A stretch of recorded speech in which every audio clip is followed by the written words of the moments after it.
Transmitting over 1,000, so it should be good. You think? Generally, it's like, oh. How sure are we? Very sure? Yeah, I don't see anything live. It might take us. It'll take a second.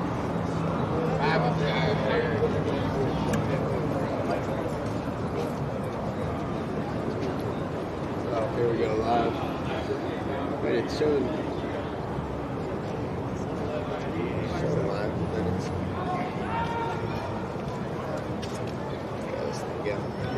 Are we live? We should be. Should be live. Oh, okay. Hello? We'll just see. We'll see what happens. Jack Pilgrim here. Once again, we're going to try this one more time. We got a little bit of a start, and then we even had a Matt Jones appearance. Yeah, after 2 minutes, we got kicked off the air. Got ruined. Wonder why. Why did we get kicked off there? But Jack Pilgrim here with Zack Geoghegan and Jacob Polachek here outside of the Yum Center. Beautiful. Make your joke again. The Chum Bucket, the Yum Center. We're here. I like that one. Vibes are good. We got a Go Big Blue CATS Cats chant, which I very much appreciated. Yeah. A lot of Kentucky fans. Are you surprised by Blue getting in? No, absolutely not. Last time we were here, Jack, 2023, I believe. Yes. Last year, the Kenny Payne era, this place was not even probably 70% full, and then at least half of those people were UK fans.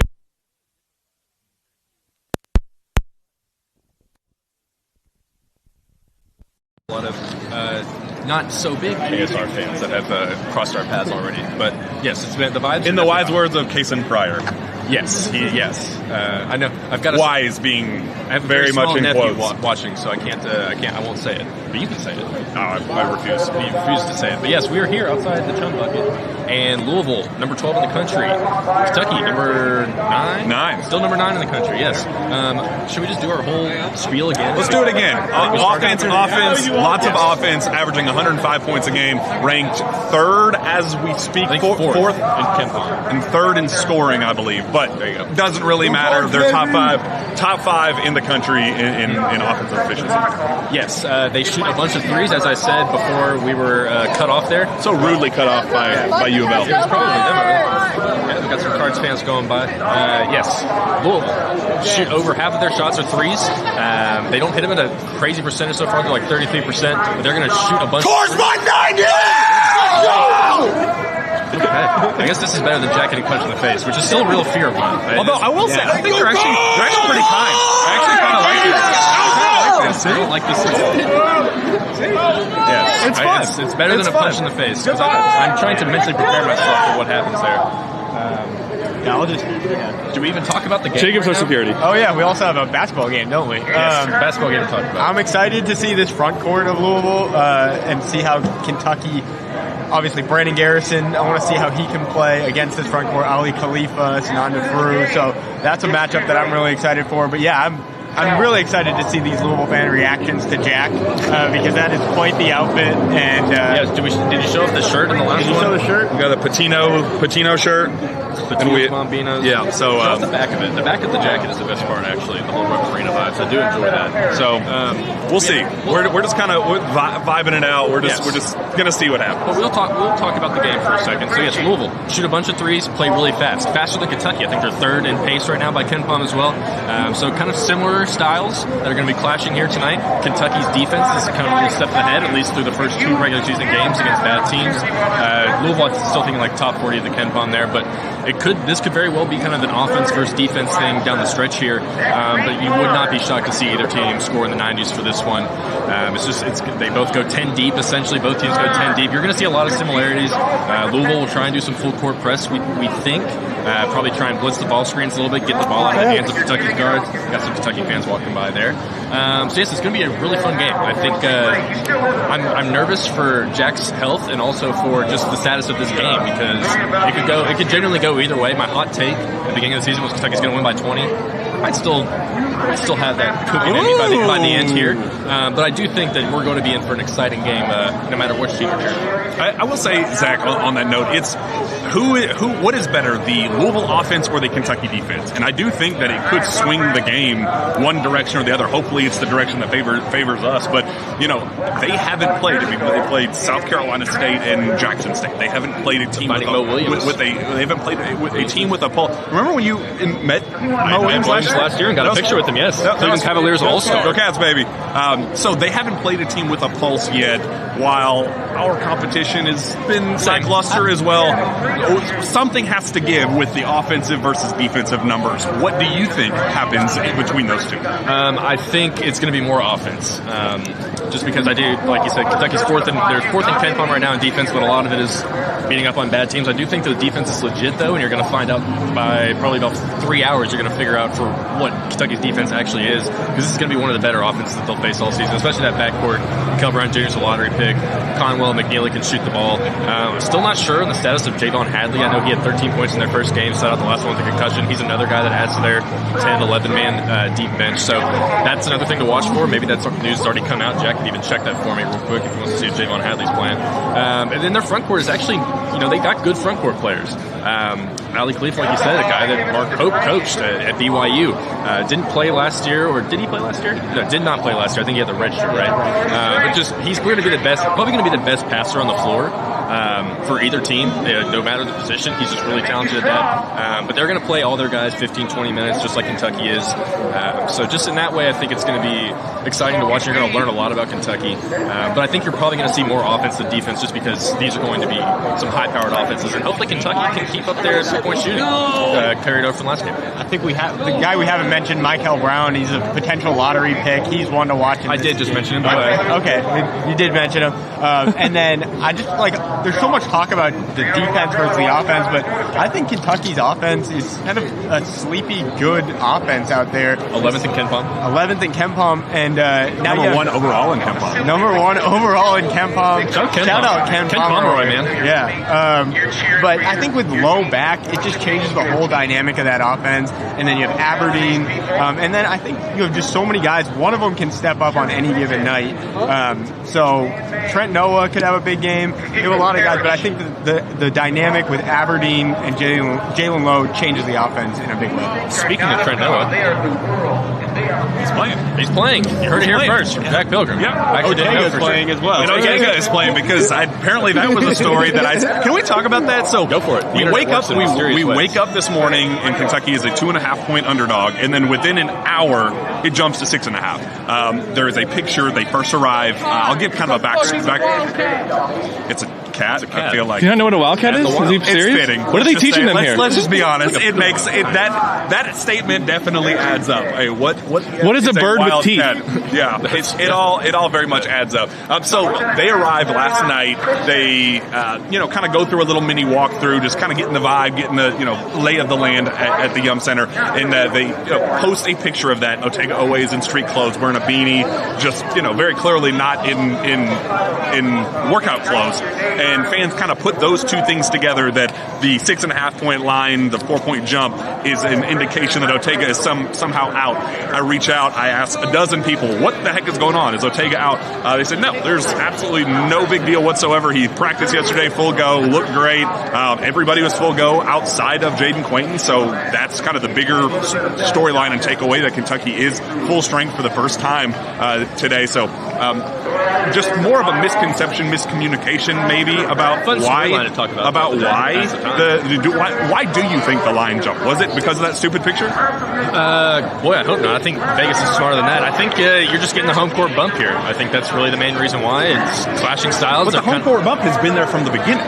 So why did we wake up with a 4 point jump? Why are you asking me? I didn't set the line here, buddy. I did put on an extra glove though. My right hand got a little bit cold. Sorry. I was having Jacob try and warm me up. He's not very good. Cold hard over here, this guy. I don't know why the line jumped like that. What's the Ken Palm? We've been shouting him out. What's the projected score? 1 point, giving Kentucky a 49% chance to win, but the 1 point favoring the Cards. Gotcha. And that's probably the home court bump right there. So, I don't know. I'm just jazzed up. I was even doing more research ahead of this that Jack discouraged me from doing, and now I forgot everything that I was listening or what I was trying to research there. So, what do you want to talk about for this? What should we talk about? Jacob, you got something to talk about? The Yum Center is really cool. It's my first game here, so I'm enjoying it. That's what I want to talk about. I don't know if our media meal thing got cut off with the last one. I'm very impressed. I think they're doing a very, very good job with the media hospitality, making us feel warm and welcome. The fans may not be, but the people inside the building are making us feel Pat Kelsey welcome. shots earlier. So I didn't want to get kicked out of the building, but it was Zach's joke. We look down and there's a kid like literally this tall getting shots up on the Yum Center floor, and Zach goes, "Look, it's Pat Kelsey," and I was like, "Ooh, I kind of want to tweet that."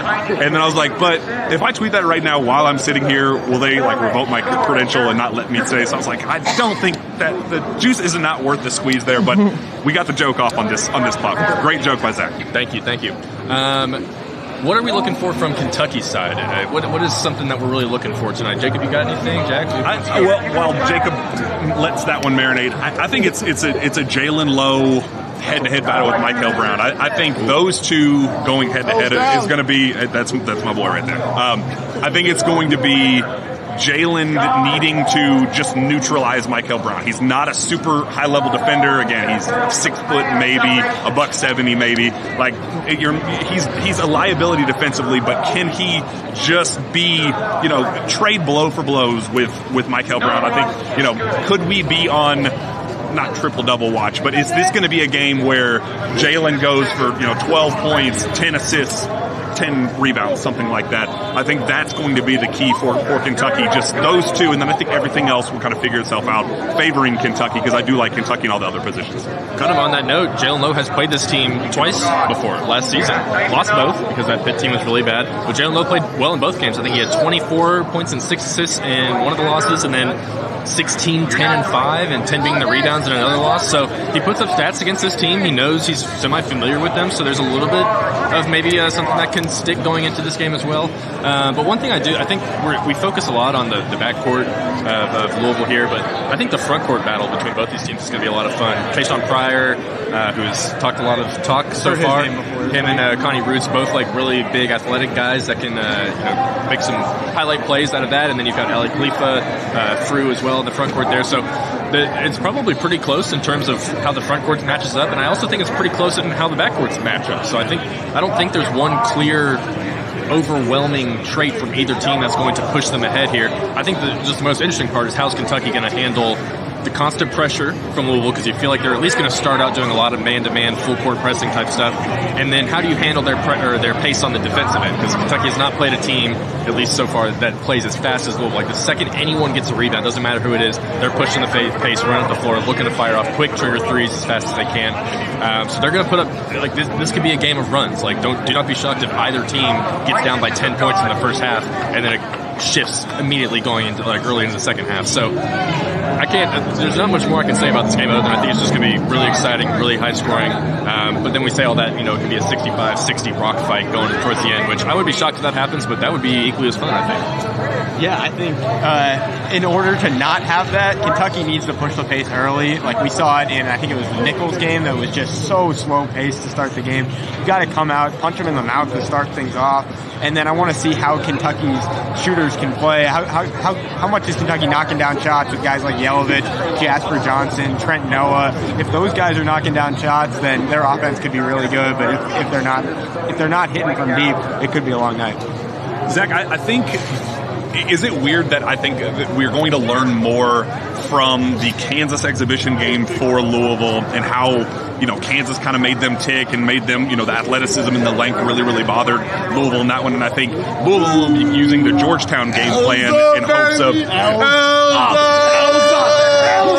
It's amazing that they don't realize how ridiculous they look when they do that. No, zero self-awareness. They will be using the Georgetown scout and game plan in trying to kind of get Kentucky uncomfortable. I think we'll learn more. That was a good one. The intellect is in the world. How will you recover? Yeah, give us a good or something like that. I don't think we will learn a whole bunch from either of the 4 regular season matchups that we've seen for both teams. But I'm interested to see how both teams use the Kansas and Georgetown scouts to kind of dictate how the game plan goes tonight. Yeah, at least when I was, I kind of lightly watched that Louisville-Kansas exhibition, but when you look in the box score, it was just Darren Peterson pretty much doing everything for Kansas. But they kind of ran, they beat Louisville up pretty bad. I think it was 90-82, I think, the score, but it really wasn't. And that was them pressing at the very end. It was uglier than an 8-point game. Go Cats, there we go. See, it's nice like that. So that's a good point. Like, you're probably going to look a little bit more at that Kansas tape and see how they did it. Kentucky doesn't have a Darren Peterson type. No one else in the country really does. He's going to be a top 3 pick in the draft. So, but you can still kind of pick and choose things from there and figure out how to break down Louisville. They only scored 82 points, only 82 in that game. So there is a recipe, there's a formula out there to slow them down. And like you're saying, like Louisville has played Jackson State and South Carolina State, like 2 teams that are both 270 plus. In our boy Ken Palm's rankings, just love breaking out the old. We need to, Ken Palm needs to let's get him on. He's sponsor us. They need to. I feel like he needs to throw us a couple dollars for promoting. Well, his we brand. give him money every month for the subscription. That's a good point. Yes, Jacob, you got anything else? You got it. I'm just excited. This is my first game here, and I just want to talk about how weird it is that we're having this game in early November. It just feels so weird to be here in such a big game so early in the season. These teams have played 2 games, and Kentucky hasn't even played Louisville in football yet. So I just wanted to just address that it's just so odd having this game right now. On a Tuesday, no less. On a Tuesday. I was telling Zack on the way over here, it just doesn't feel like the Saturday night games. There's you wake up, you pour your cup of coffee, and there's just a whole day build up. There's other sporting events going on, throughout the day. It just didn't have the same juice, and I felt like he kind of had to just manufacture a lot of it, but just firing away some ridiculous tweets and just saying reckless things. Zack. Are we live? We're live. Wait, are we actually live? Just spin. Just go. Here's the thing. The Cats are the best to ever do it. I feel bad for the, what do you think, 35% of fans who are out here wearing red and were raised as Louisville fans. Just feel bad for them because win or lose tonight, they still have to live with the fact that, 2 wins in, since the Obama administration? Steven's Cats are the best to ever do it. I might be getting clipped later. I hope this turns out well for the Cats. So, we're the best to ever do it. I don't know what to tell y'all. That's what we needed to hear. That's great analysis. Mrs. Future Sack, how are we feeling? Feeling good. Don't get into a fight, Matt. my wife said the exact same thing. She said, "Please do not get." Don't worry, Katie. Please do not get in a fight. Under control here. Where's Drew Franklin at? Is he going to get punched again? He knows better than to come to this game at this point, and he would tell you that. Oh! We've been getting a lot of that. Oh, now don't get us included in this. Go start your fight over there. Does Louisville have any Kentucky natives on their team? Not that I know of. Sound like a well-represented team, if you ask me. We got a couple on this one. Yeah. I think we're going to see some big games from at least Malachi Moreno's going to have. I can predict another double-double from Malachi. Can I have some scoop? There are a lot of NBA scouts inside. I talked to one right before we came out here. Guess the first name that came out of their mouth in reference to Kentucky Walker in Horn. their... No, sorry. It's not Walker Horn. The first name that popped up out of his mouth about a name that he's keeping an eye on for Kentucky. Malachi Moreno. I believe it. Is that, I think that's kind of fascinating. Yeah, he looks the part of a future NBA player. Will it be next year, 2 years from now? Who knows? But he's off to a great start. Like I said, 18 and 10, had 3 assists, no turnovers in that last game. He's going to have an opportunity to have a massive game. I think him and Brandon as well. So, do we want to see Brandon Garrison get in a fight? Yes, absolutely. Yes, embrace it. I loved Ortega's quote yesterday about how do you contain Brandon Garrison? What does that look like? Do you have to pull him aside and be like, hey, we need you in this game. Let's reel it in a little bit. And Ortega was like, no, you let Brandon Garrison cook because that is him at his best. He plays at his best when the energy is high, when a technical foul is on the line, when a flagrant's on the line. Brandon Garrison needs to kind of play with that edge and that intensity. So for him to be at his best in this building, I think we have to see a BG technical foul tonight. I think we'll definitely see a technical foul. I just don't want to. Is it a case in Pryor? Is it a case in Pryor head to head? Probably your prime suspect. Walk me through the scenario of how it's going to unfold. I mean, it might be happening right now behind the scenes, like in the tunnel. They could be going at it right now, which would be nice. Should we give some UK fans a chance to give their thoughts? Come on, man. First of all, I appreciate your effort and walking into the fire. Good. I think I have that same start. You look just terrific. Thanks. How are we feeling tonight? Feeling good, man. I think Mo's going to nail it. He's going to bring the physical component we need, and I think Colin's going to We're going to see Colin take flight, I think. What do you think? Ooh, I like that.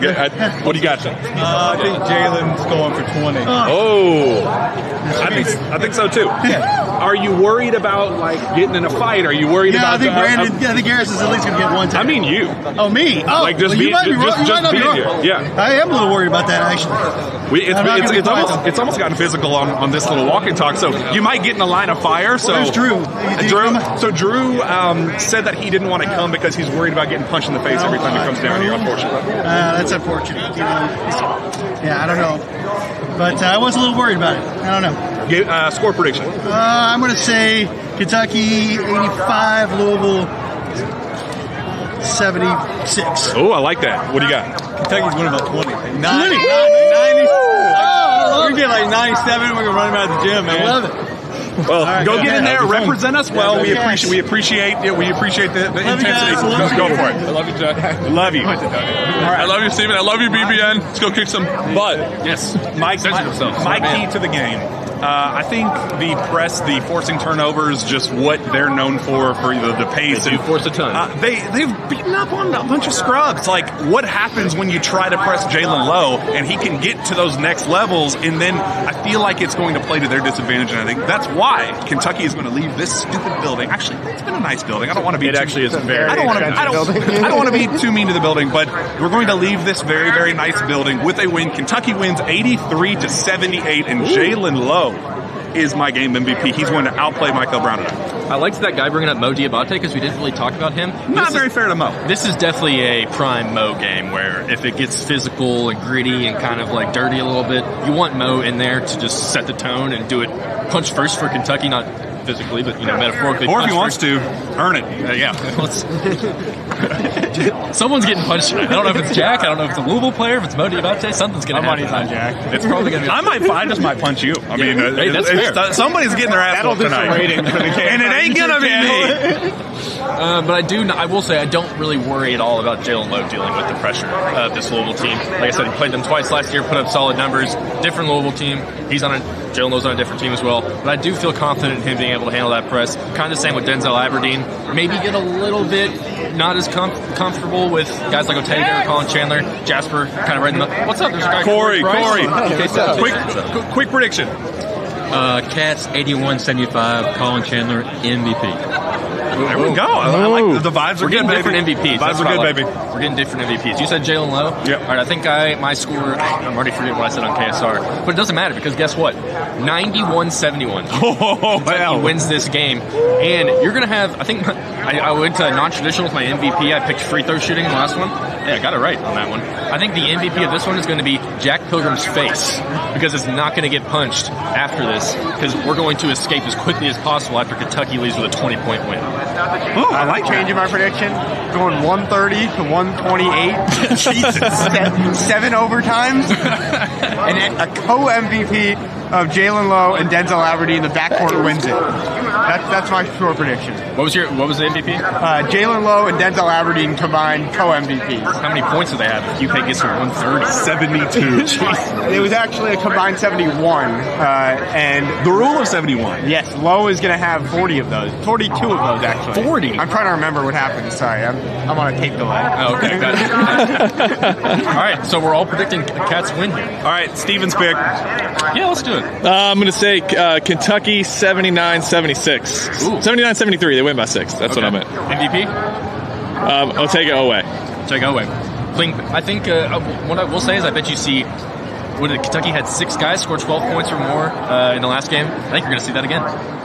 I agree. 6 guys hit a dozen. All right, we didn't get punched. We didn't get assaulted. We appreciate that. Thank you, Louisville fans. Cameras rolling. Hopefully, it stays that way, and we'll see what the post game vibe is looking like, and where we're doing this. We might be like hiding out in like an underground dungeon or something to hide out from all these Louisville fans if things go the way we're hoping and expecting them to. So for Jack, for Zach, for Jacob, for all of the Kentucky and Louisville fans that have interacted with us, we appreciate you. Yeah. And we'll see you on the other side. Go Cats.